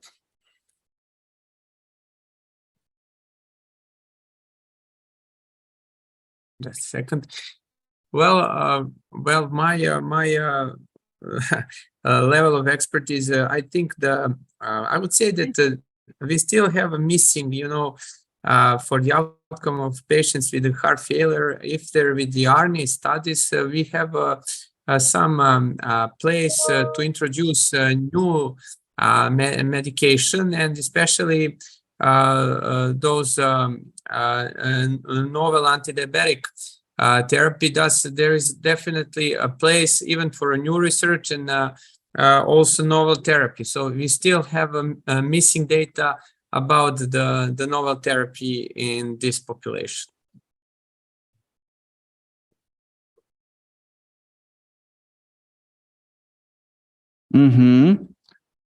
Okay, thank you very much. Who else would like to respond to those questions, if I may, Alexander? Yes. Within this discussion, I would raise the question related to the system of organization of care for patients with heart failure. That's of great practical importance, and Nadezhda and Igor have already mentioned this today. Dear colleagues, in patients with decompensation, there is a need to provide care as fast as possible, and then to send the patient home doesn't work well. Here, we're talking about the reduced days of hospitalization and other things, but well, any epidemiological study should contain information about the heterogeneity in providing care for such patients in America, in the European Union, well, in Russia, which is a vast country. We should take this heterogeneity into consideration. If we pay attention to this issue, well, first and foremost, I should say that we can manage patients on ARNI or as GLT starting from day one of hospitalization. Well, how do we assess the patient on day first of hospitalization, and especially when there is a decompensation of the heart activity? Well, there are methodological approaches for that. They are very well developed. And speaking of the kidney function problems, where of course there is an algorithm what should be done regarding such patients. I did not mention any drug, but I would like to pay attention to the development of the system of care in such situations. And of course, I am sure that my colleagues might have different opinions. Who would like to answer this question as well? Nadezhda? Yes, I would like to continue. And first, we must remember that we're talking about the decompensation of acute kidney damage, and we must provide such care for patients who have acute kidney damage, and there should be a similar algorithm as for treating of acute coronary syndrome. We must have a clear understanding that the better help they get, and the longer they get this care, the higher can be the risk of acute kidney damage, because according to the standard operating procedure, the assessment of diuresis in patients with decompensation must be done every 6 hours. But in practice, we see that the patient was hospitalized at night, and only during the day, after 12 hours, the diuresis and kidneys will be assessed. It's not like every 6 hours, unfortunately. And of course, if we see that there is such a situation, it should be changed. And of course, we administer specific drugs. And if we see manifested worsening, in this case, drugs can be canceled. And in severe cases, especially when there is ultrafiltration, we should follow the same algorithm. Thank you very much. And I'd like to say that the two experts emphasized the importance of the new type of organization of care for such patients using a new standard, well, in this case, the care will be more effective if there is the organized system in place. Thank you very much. And of course, the question of administering specific classes of drugs when patients have kidney damage is an important question. Of course, the system must be properly organized. Of course, any problem can be solved through the organization of such a system. But while we are just organizing this system, the patient will just die. So once again, I would like to say, and I'm trying to be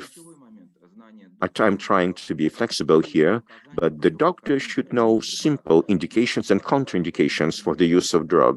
For example, I think Natalia mentioned this in her presentation.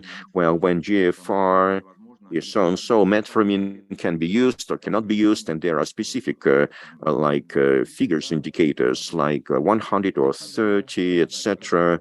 Yes, 30, right, milligrams. Okay.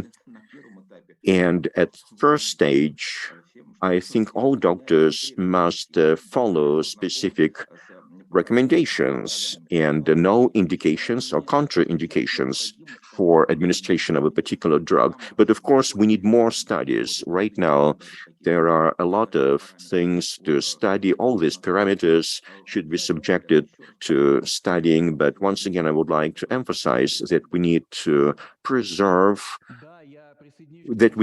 follow guidelines. Yes, I agree with you.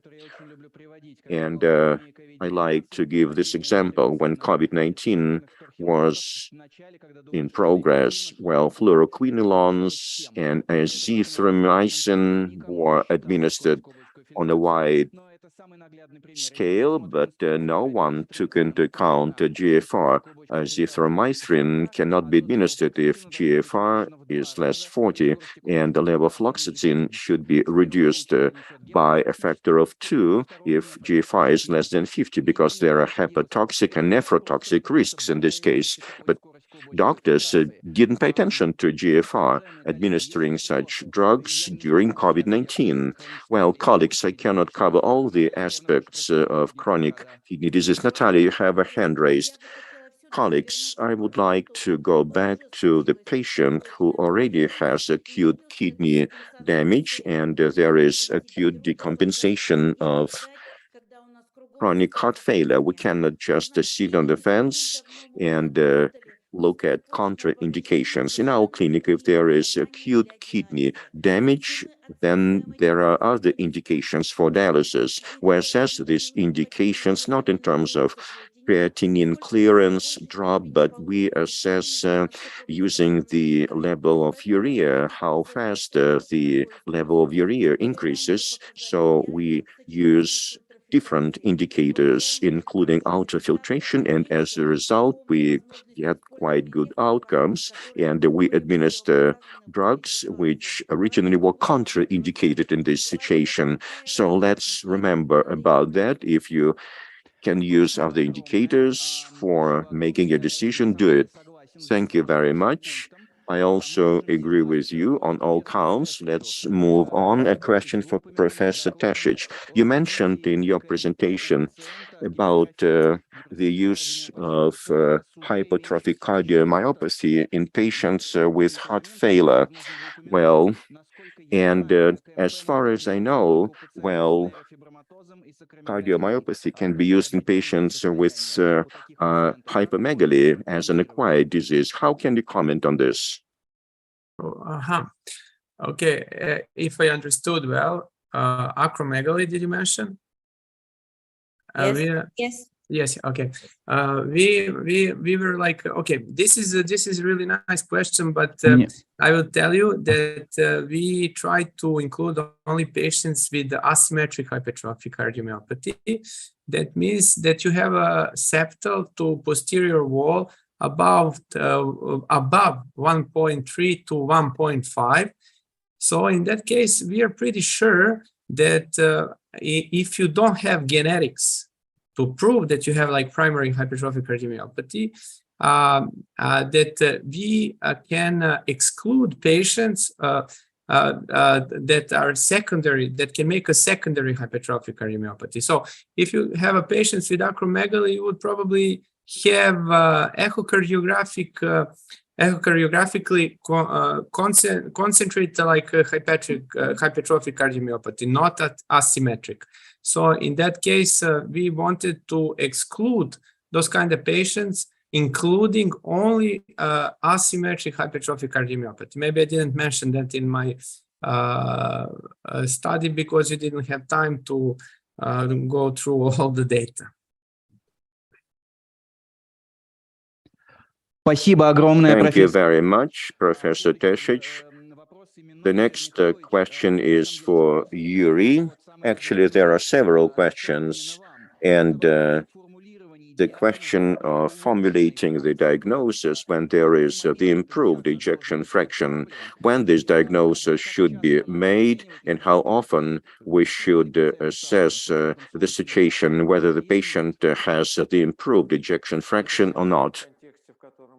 Within the context of this question, the first thing we should pay attention to is how the clinical picture of the disease changes, whether the tolerance improved, whether the symptoms diminished, symptoms related to heart failure, whether the quality of life improved or not. Any doctor working with such patients first will react to these parameters.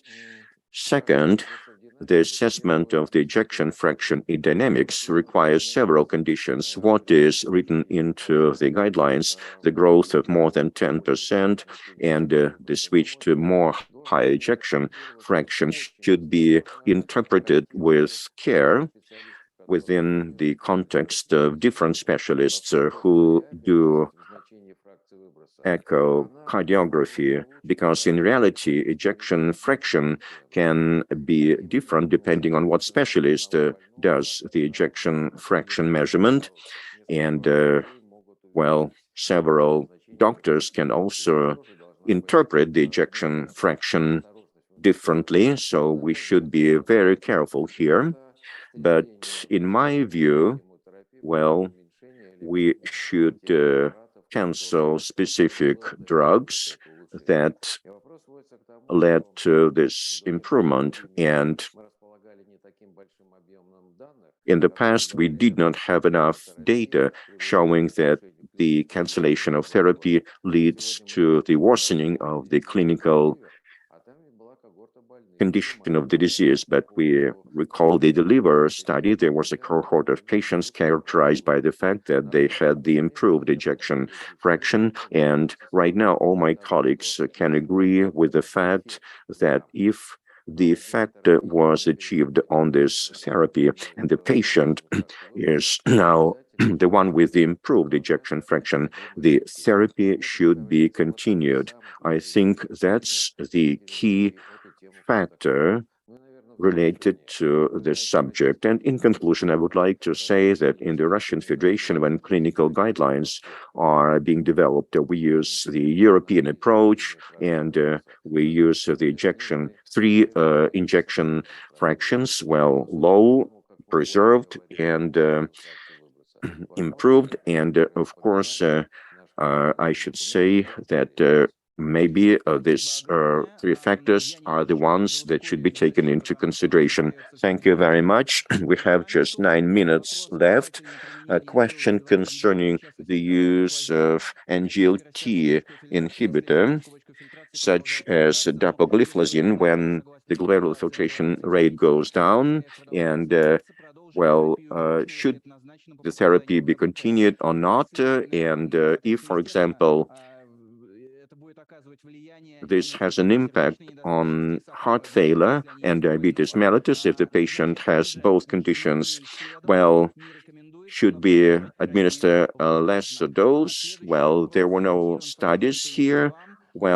Faid, the question is for you. You mentioned the E' diagnosis, how often we should use this diagnosis, what are the criteria to assess the severity of the patient on a yearly basis. If I understood your question correctly, in fact, we are talking about the quality control and the assessment of the efficacy of therapy, right? Yes. Well, I can say, and that's my personal opinion, the assessment of this parameter E/E apostrophe is very important. It's as important as the ejection fraction assessment. It should be done on a regular basis. Well, the more often, the better. Well, this parameter, especially in Russia, especially at the outpatient clinic level, is not very widely used. Well, and I think it should be used more by primary care physicians because this parameter is as important as the glomerular ejection fraction. And in response to your question, how often it should be used? Well, as often as we determine the ejection fraction. And what else did you mention in this question? I forgot. What other accompanying parameters should be assessed? What other parameters should be assessed? Well, how often do we need to do echocardiography? Well, of course, Yuri Mikhailovich will probably mention this. Echocardiography should be done by specially prepared staff who have experience in that. And naturally, in this case, we can assess all types of hemodynamics, the thickness of the wall, hypertrophy, the key parameters mentioned in the guidelines when we do echocardiography. In fact, everything depends on the situation. As for etiology of heart failure, if the patient has valve problems, of course, we should monitor the valves. If, for example, we are talking about pericardial effusion, we must monitor this situation. And of course, the key factor is ejection fraction and E/E apostrophe. These are the key parameters. Also, the degree of hypertrophy and the heart wall thickness. So also the volume of the left atrium. In the first version of recommendations, remodeling was mentioned, adaptive or non-adaptive. There are a lot of questions here. If you look through this document, and Yuri mentioned this, well, the guidelines only mention what remodeling is, but there is nothing complex there. Just read it attentively, but well, of course, ejection fraction, E/E apostrophe, and the volume. All right, then there is a question for Nadezhda. Nadezhda, well, there are questions for you, and of course, the data you provided ended in 2014, but what happened after 2014, how the use of quadrotherapy changed the portrait of the patient. And we know that this quadrotherapy changes the portrait of the patient, but we must admit that ARNI, well, are not administered in 25% of patients. Mineralocorticoid agonists are not administered to 60% of patients who need them, while beta blockers are not administered to 30% of patients who need them. So why is this happening? Thank you very much for your question. Yes, there is some kind of clinical inertia, not just in Western countries, but also in Russia. If we look at leading health clinics, well, ARNI, well, are not administered in all cases. If we're talking about high failure, well, the indicator will be around like probably 5%. And of course, this question is correct, but Framingham study did not focus on clinical manifestations. They focused on comorbidities and risk factors, and comorbidities and risk factors will not change depending on the type of treatment, whether it's a triple therapy or quadrupled therapy, but symptoms will change.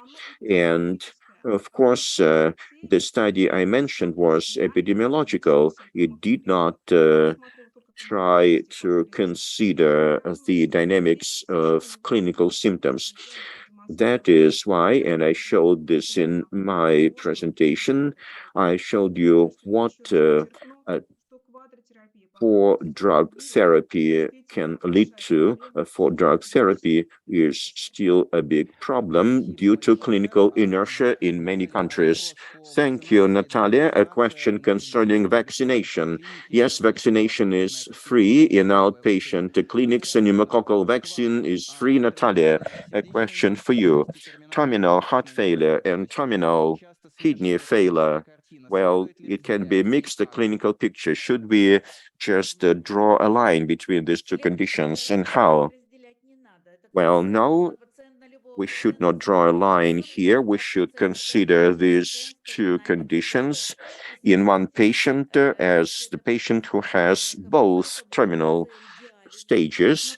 The patient in this case should be put on a dialysis, but the management of such a patient with the terminal heart failure will be the same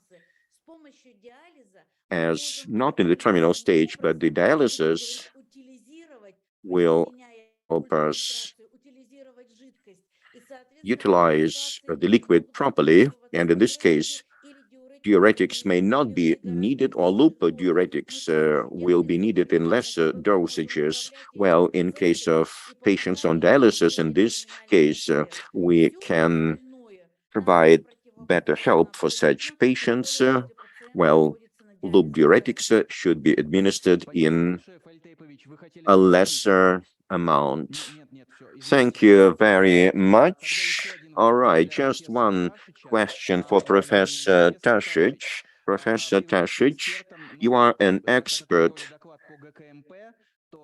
in such issues as hypertrophic cardiomyopathy. But what about heart failure, chronic heart failure caused by acquired heart problems? Well, what are the nuances of managing such patients with acquired heart failure or heart problems if the patient is just hospitalized in a usual department? I realize that's a vast question, but well, of course, acquired heart failures, there are lots of them, but what should we do with such patients in this case? Well, if you have like a patient with hypertrophic cardiomyopathy that develops heart failure, it's about 15 to up to 20% through the literature that they have like burnout phase. We would treat them the same as the regular heart failure patient, so we don't look on them separately, from a hypertrophic cardiomyopathy view. They do not differ in treatment. So if they develop heart failure and they come with acute heart failure to our ward, we would totally treat them as the same as the other patients that are coming from other causes like ischemic or primary dilative cardiomyopathy. And we would definitely include all the medication that already really nice we could hear from the really nice presentations, all the maximal medical therapy that are required by the guidelines to them. So there is no really difference between the dilative phase of hypertrophic cardiomyopathy and other patients that are coming due to acute heart failure.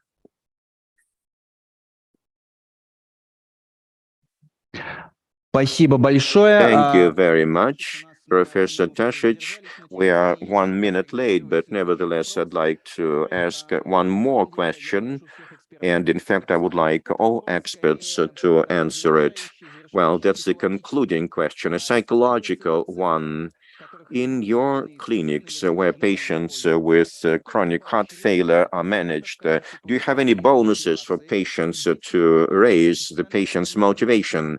Are there clinical psychologists or psychotherapists working in such centers? And I would like to add that this is not just a question. Up to 60% with heart failure can be in a condition of depression, and the condition of clinical depression will worsen the situation. The patients will have no motivation for treatment, and also the course of the disease will worsen due to the mechanism of stress and also corticosteroid deactivation. It will lead to the worsening of hyperactivation of RAS. These mechanisms are very well studied. In my view, well, we should just have a clinical psychologist or psychotherapist, but maybe our experts would disagree. I would like everyone to answer this question, and also what should be the motivation for such patients. Who will start? Well, there was a pause here. Yes, are you ready? Yes, I can start. Colleagues, that was the right question, and it's an important one because it is linked with the adherence to therapy. In case of heart failure, well, the adherence to therapy is very low. Of course, there should be specialists who could change the patient's motivation. Another question is, well, it's wishful thinking. In real practice, we do not have psychotherapists or psychologists or someone else. Well, of course, such a specialist is very important, especially when we're talking about artificial left ventricle, and without the presence of a psychologist or a psychiatrist, this procedure cannot be performed well. But these are extreme cases. In general, I subscribe to the view of the MC. This is a big problem, and of course, this problem should be resolved as soon as possible. Otherwise, we cannot move further. Thank you. Thank you very much. Who would like also to answer this question? Yuri, you started saying something. Well, I would use the term we all know. The heart team should make a decision, and of course, a psychologist should be a member of this heart team. The question is, what should be his or her job description, and of course, there should be SOPs, standard operating procedures in such case. Well, non-medical approaches, of course, would require the participation of such a specialist. Well, we're talking here about the level of training of such a specialist.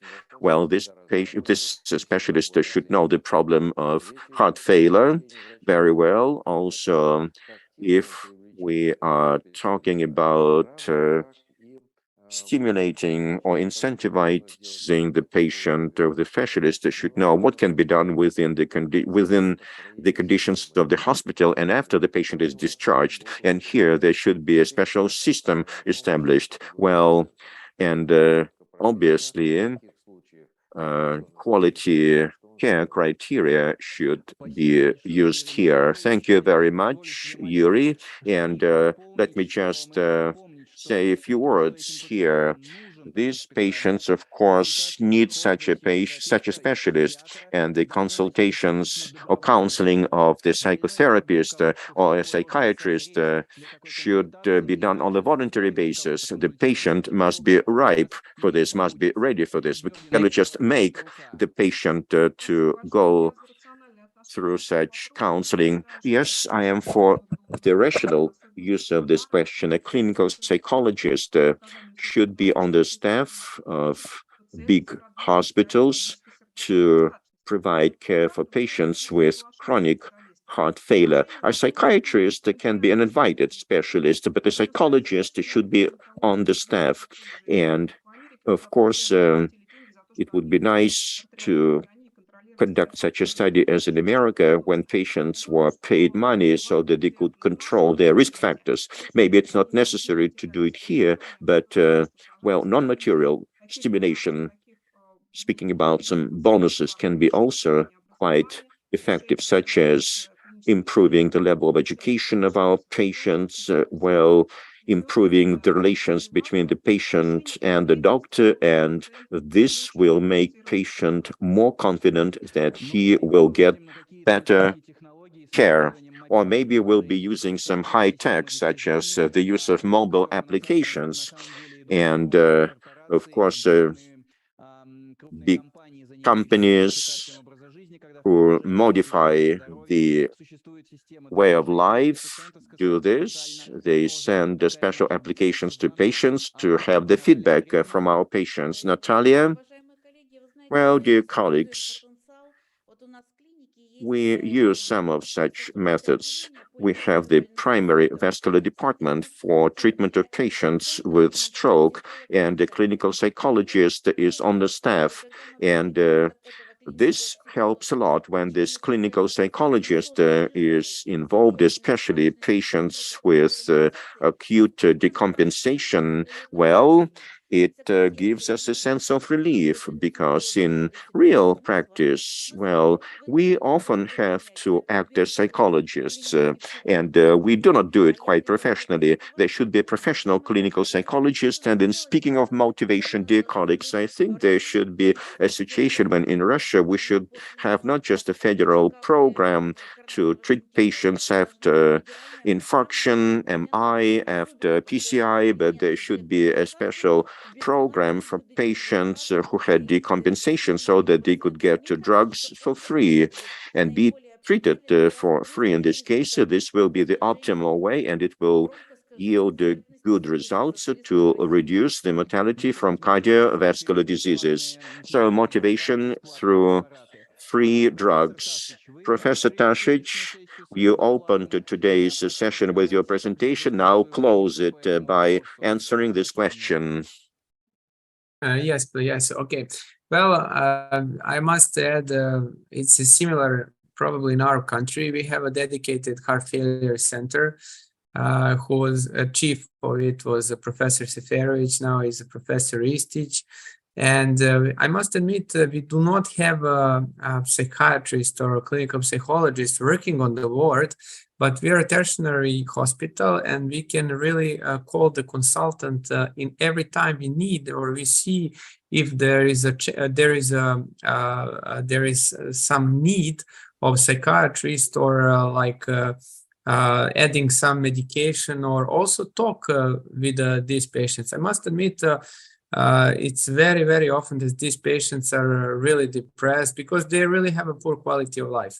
So we are lucky that we can have those psychiatrists or psychologists that they can come to our place.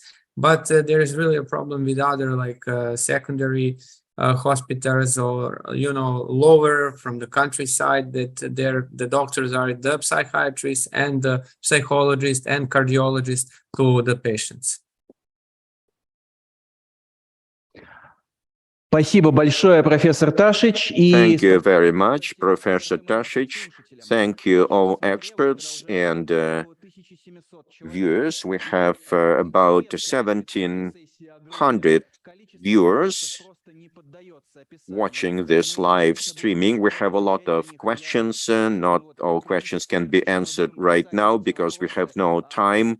So we will just keep sending you questions in writing so that later we could display answers in our Telegram. Thank you very much, dear colleagues.